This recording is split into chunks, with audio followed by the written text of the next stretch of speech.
What is up, Elite Marketing Pro community? This is Bill Pescosolido, and this is your daily dose of awesome. Today is Thursday, December 20th, and we are 5 days away from Christmas. It is the most wonderful time of the year, and I'm very excited to be with you here today. So let me just jump onto my computer here to make sure that I am coming into you loud and clear in the Elite Marketing Pro community Facebook group. And as you're coming onto this Facebook Live, just drop a comment below, say hello, let me know where you're watching from. We've got Bart on with us. Hey Bart, how are you doing? And let me know. I like to make these fun. I like to make these interactive. So the more we can interact with one another, the more we're all going to get out of this. So again, as you're hopping on to today's Daily Dose of Awesome, just say hello. That way I can give you a shout out. And like I said, I'm just going to check to see that I'm coming in to you. Yep, there I am. So I want to talk with you today about a saturated market and how you can compete and win within a saturated market. And the reason why I'm talking about this today is I was combing through the Elite Marketing Pro community group over the last couple of days, just trying to think of ideas on what to talk about for today.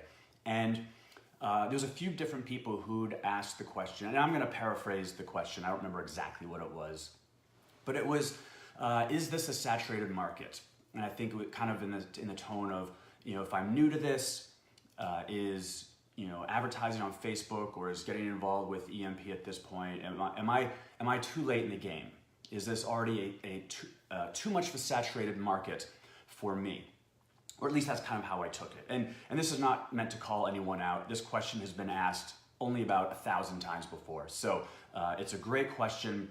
It's a common question. It gets asked all the time. And I just want to talk about that. So let's talk about, is this a saturated market? Well, to a certain extent, the answer is yes. Absolutely 100%. But let's talk about saturated markets for a second. I've got 3 examples for you. The gas station example. Have you ever been driving around town or driving down the street and you come to a busy intersection and there's a gas station on each of the 4 corners of the intersection?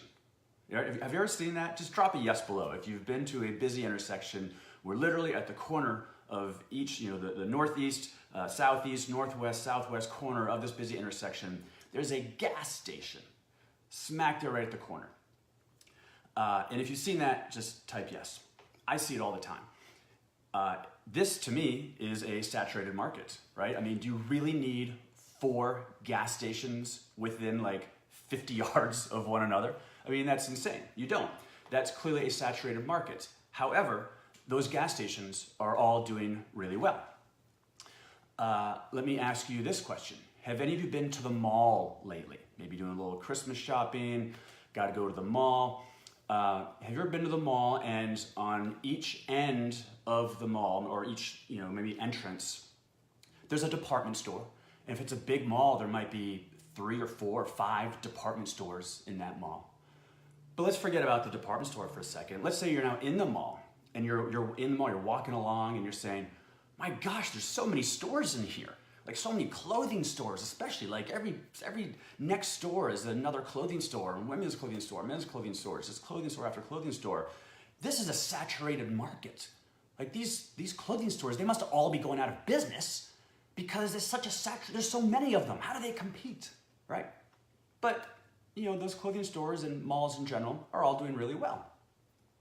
What about this? Any exercisers here? Let me see. Give a shout out to the exercisers. If you are into fitness at all, if you exercise in any way, shape, or form, just drop the number 1 below. I want to give a shout out to my exercising homies. I like to exercise as well.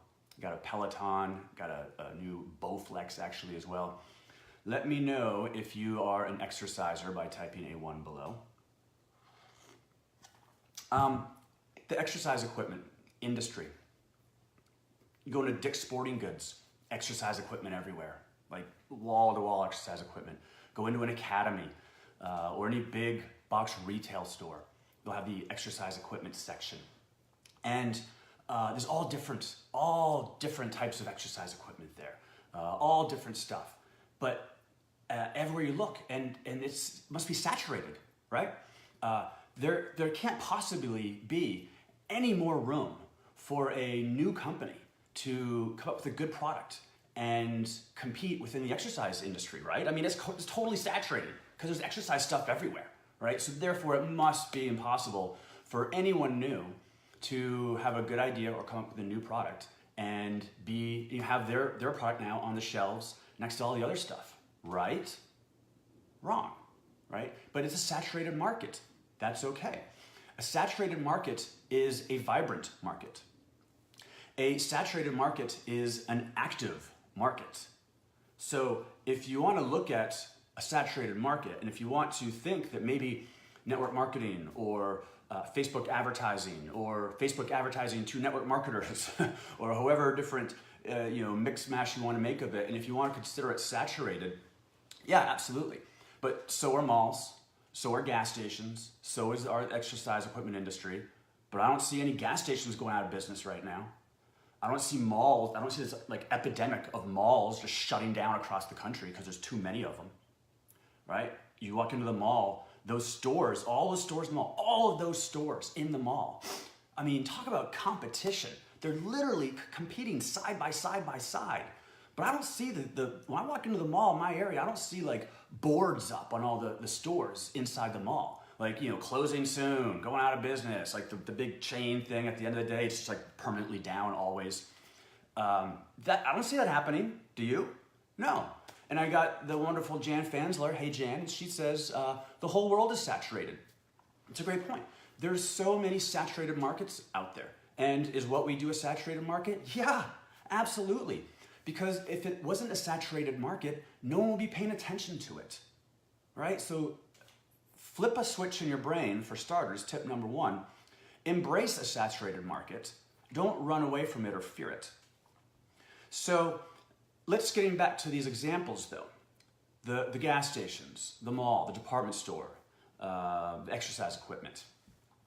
We have choices. If I'm at that intersection with 4 gas stations at each corner, I'm going to choose one over the other. Now, why might I choose one over the other? Well, maybe one's got cleaner bathrooms, and I like it better.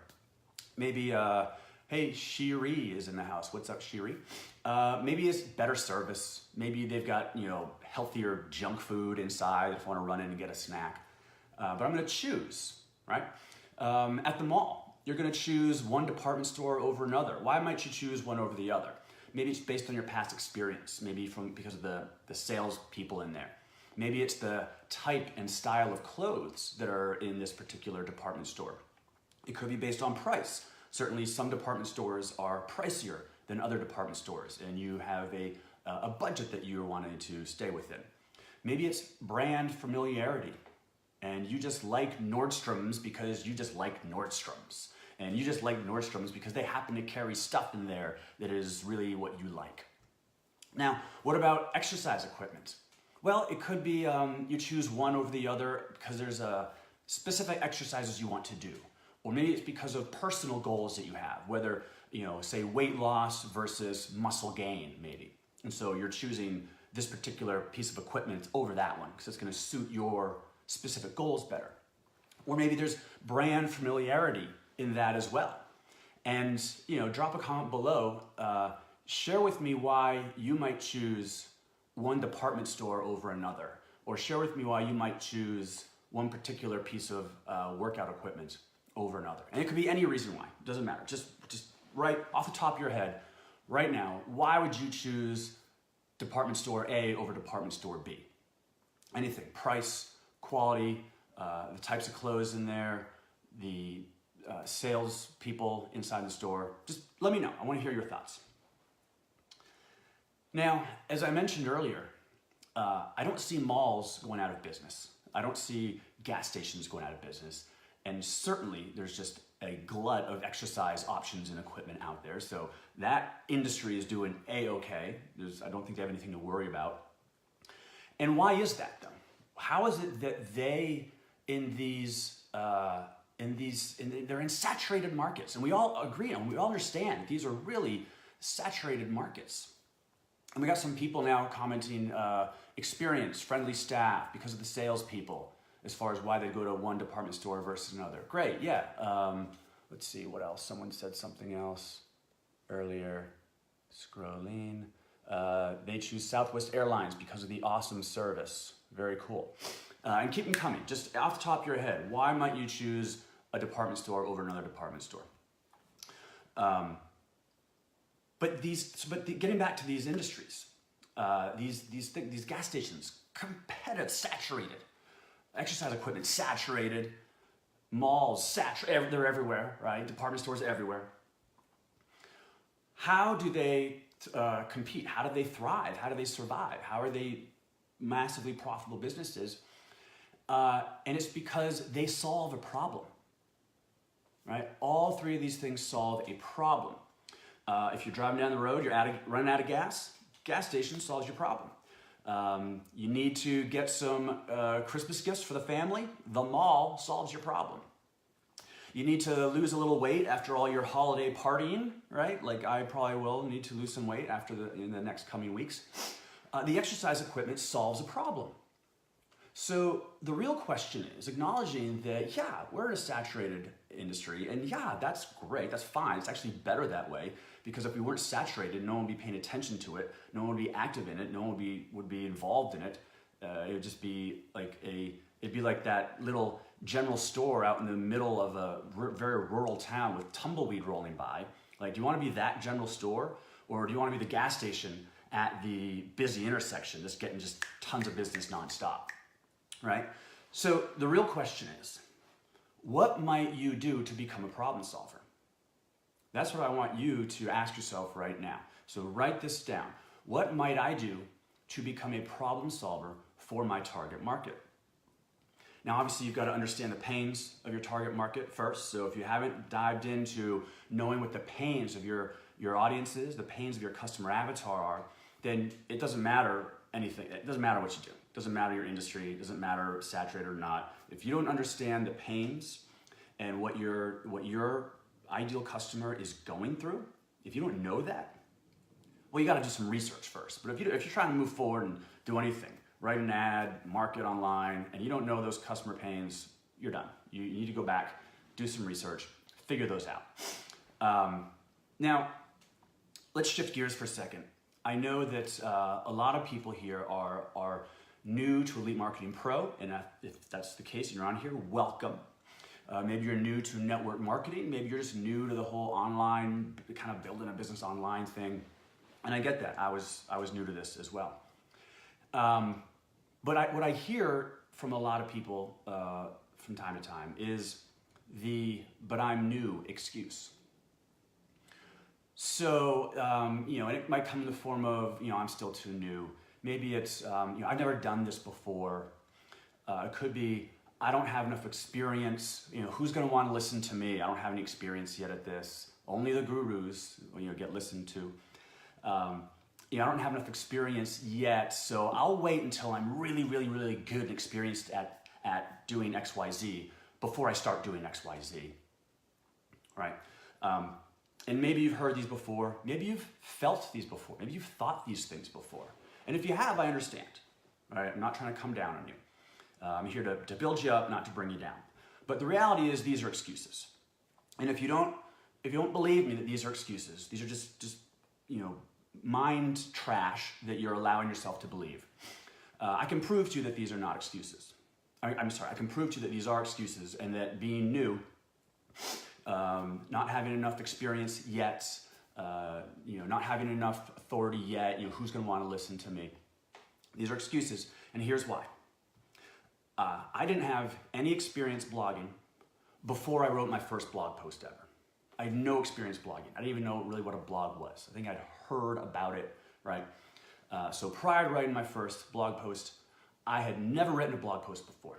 I started writing blog posts back in maybe 2011, 2010, something like that.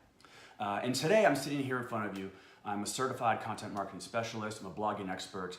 I've written, published, edited, between those two, 600-700 blog posts before. I get asked to speak all over the world to train people just like you on content marketing, on blogging. Elite Marketing Pro, they asked me to speak at No Excuses to train you, the community, on things like content marketing and blogging. But isn't that weird? I never had experience. I didn't go to blogging university. I didn't come out of college with my master's in content marketing, and that's what teed me up for success. I had no experience doing any kind of blogging before I started blogging. Michelle, my wife, Michelle Pescosolido, she started Facebook marketing in 2009, but she didn't have any experience with Facebook marketing. She knew nothing about it before she started, right? She was new. And look at her now. Michelle she's known as the Facebook queen. She's in the top 1% of Facebook marketers on the planet.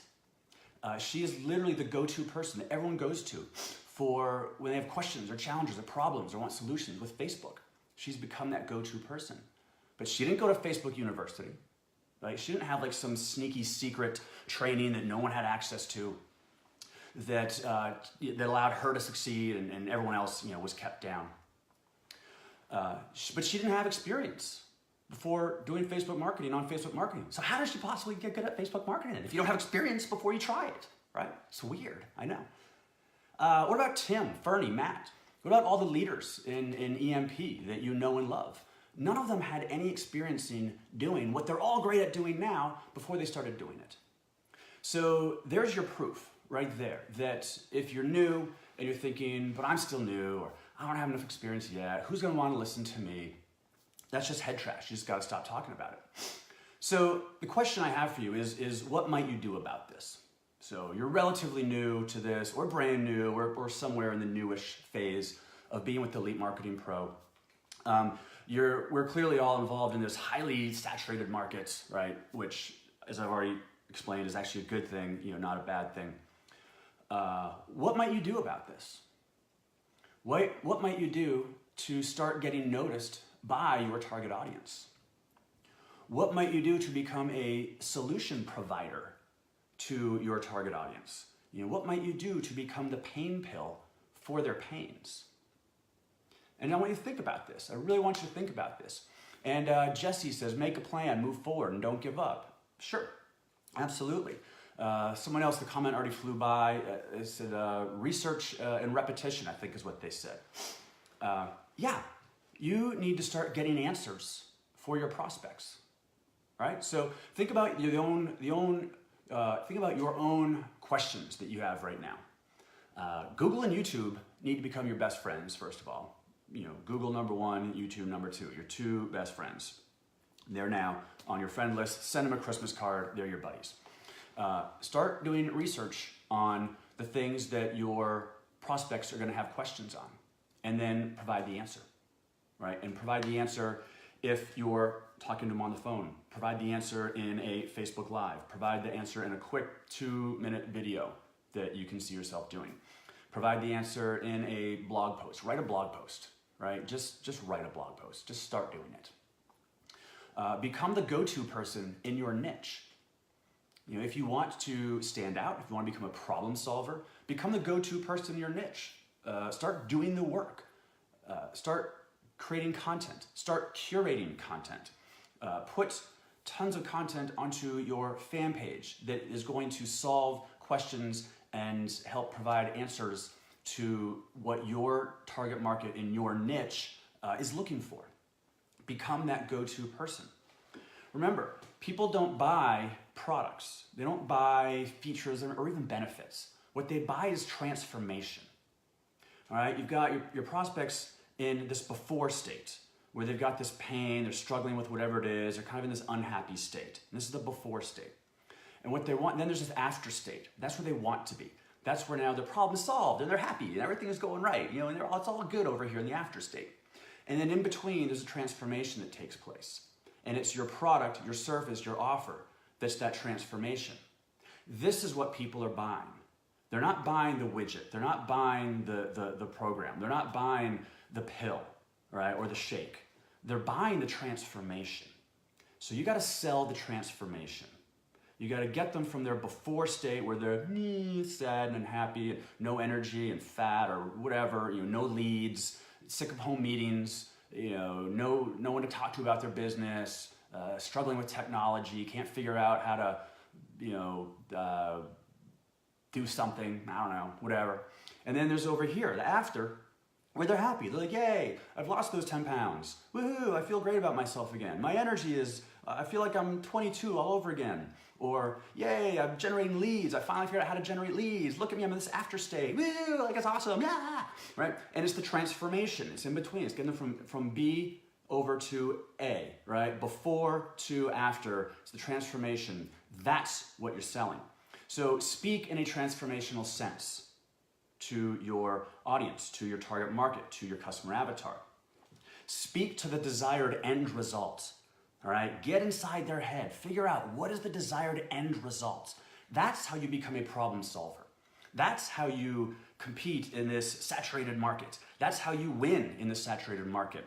You speak to their desired end result. You become a solution provider, provide them the solutions that they need, and get them to the after state where they're happy, they now have got leads, they've got tons of prospects, they've got the webinar figured out, whatever, they lost the 10 pounds, they got their energy back, they've cleansed themselves, whatever the heck it is, whatever your product, your offer, your service, whatever industry or niche that you're in specifically, there's an after state that they're all looking to get to.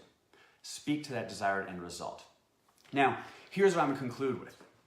We're gonna end here. You guys have all been awesome. I see the comments flying over and you're all the best.